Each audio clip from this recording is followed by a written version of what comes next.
दोस्तों, धीरू भाई को अपने ड्रीम्स पूरा करने के लिए किस्मत से कोई मौका नहीं मिला, बल्कि अपने सपने को पूरा करने के लिए उन्होंने दिन रात मेहनत की और अवसर पैदा किए। आज हम उनके फैमिली हिस्ट्री, उनके स्ट्रगल और बिजनेस एम्पायर के बारे में शुरू से जानने वाले हैं। आखिर 10वीं फेल होने के बाद भी उन्होंने बिजनेस में महारत कैसे हासिल की, जिसे अपने खाने का इंतजाम करने के लिए रोड पर पकौड़े बेचने पड़े हों, उसने इतना बड़ा बिजनेस एम्पायर आखिर कैसे खड़ा कर दिया। धीरू भाई के बारे में बहुत कुछ लिखा पढ़ा जा चुका है, लेकिन जितनी बार भी हम उनके बारे में जानते हैं, कुछ नया सीखने को मिलता है। कहानी की शुरुआत गुजरात के चोरवाड़ से होती है, जहां 24 दिसंबर 1932 को धीरू भाई का जन्म हुआ। उनके पिता एक स्कूल टीचर और मां हाउसवाइफ थी। परिवार की इनकम इतनी कम कि घर का खर्च भी बड़ी मुश्किल से चल पा रहा था। धीरू भाई जूनागढ़ के एक स्कूल में पढ़ाई करते थे और एक एवरेज स्टूडेंट थे, पर लीडरशिप क्वालिटी उनमें बचपन से ही थी। जब वो हाई स्कूल में पहुंचे तो उनके पिता ने उन्हें जूनागढ़ से वापस बुला लिया, क्योंकि उनकी हेल्थ ठीक नहीं रहती थी और पढ़ाई के खर्च के लिए अब पैसे भी नहीं बचे थे। धीरू भाई अपने परिवार की हालत देखकर फल और नाश्ता बेचने लगे,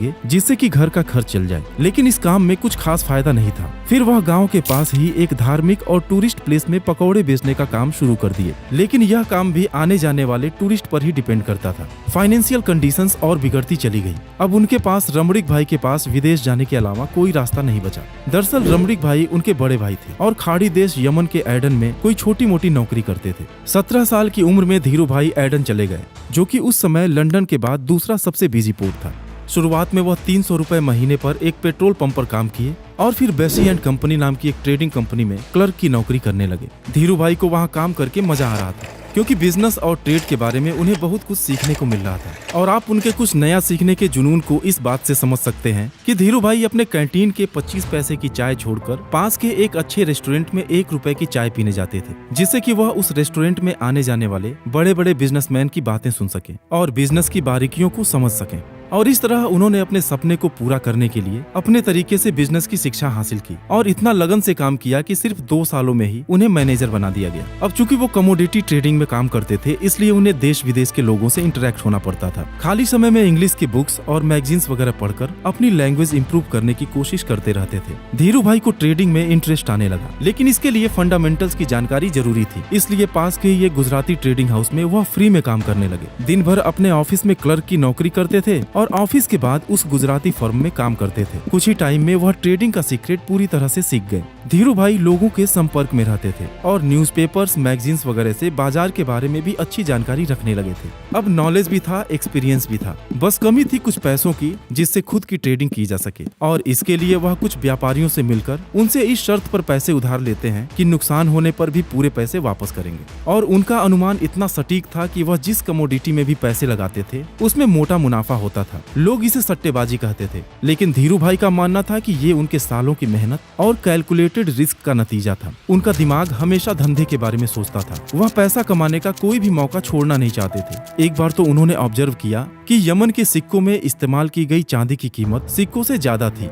फिर क्या था, वह सिक्कों को मेल्ट करके उसकी चांदी लंदन की एक कंपनी को बेचने लगे और जब तक गवर्नमेंट को पता चलता, वह मोटा मुनाफा कमा चुके थे। 1952 में उनके पिता की मौत के बाद कोकिलाबेन के साथ उनकी शादी हो गई और 1957 में मुकेश अंबानी का जन्म हुआ। जी हाँ दोस्तों, मुकेश अंबानी का जन्म यमन के एडन में ही हुआ था, लेकिन उस समय यमन में भी माहौल अच्छा नहीं था। अंग्रेजों से आजादी के लिए देश भर में आंदोलन शुरू हो गया था और बाहरी लोग एडन छोड़कर अपने देश वापस जा रहे थे। धीरू भाई को भी अपनी फैमिली के साथ वहां रुकना सही नहीं लगा और वह अपने एक्सपीरियंस, बहुत सारी लर्निंग्स और थोड़े बचाए हुए पैसों के साथ 1958 में हमेशा के लिए इंडिया वापस आ गए। लेकिन उनके सामने अब चैलेंज था एक नया बिजनेस शुरू करने का। उन्होंने इंडियन मार्केट को जब अच्छे से समझा तो पता चला कि इंडिया में उस समय पॉलिस्टर की मांग सबसे ज्यादा थी और विदेशों में भारतीय मसालों की, लेकिन उनके पास इतने पैसे नहीं थे कि अकेले अपने दम पर कंपनी स्टार्ट कर सकें। इसलिए उन्होंने अपने कजिन चंपकलाल दमानी के साथ मिलकर रिलायंस कॉमर्स कॉर्पोरेशन नाम की एक कंपनी की शुरुआत की और भारत के मसाले विदेश में और विदेश का पॉलिस्टर भारत में बेचना शुरू कर दिए। आपको जानकर हैरानी होगी कि धीरू भाई ने अपने मुंबई ऑफिस की शुरुआत 350 स्क्वायर फीट के एक कमरे से की थी, जिसमें सिर्फ 2 मेज, 3 कुर्सी और एक टेलीफोन ही था। उनके पास सिर्फ एक एम्प्लॉय थे जो कस्टमर्स को मसालों का रेट बताते थे और पॉलिस्टर खरीदने के लिए ऑर्डर देते थे।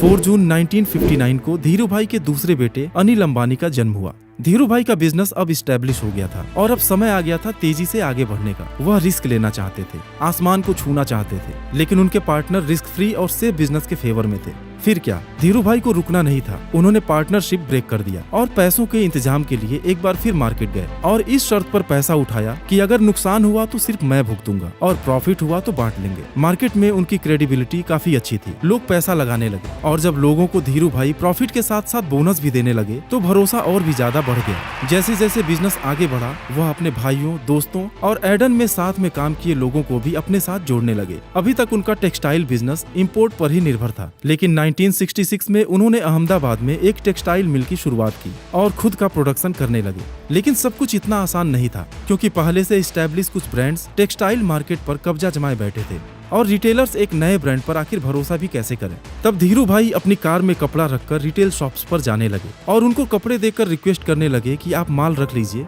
और बिक जाने पर पेमेंट कर दीजिएगा, क्योंकि उन्हें अपनी क्वालिटी और प्राइस पर भरोसा था। धीरू भाई ने इन कपड़ों को विमल ब्रांड के नाम से मार्केट में उतारा था, जिसका नाम आपने भी जरूर सुना होगा।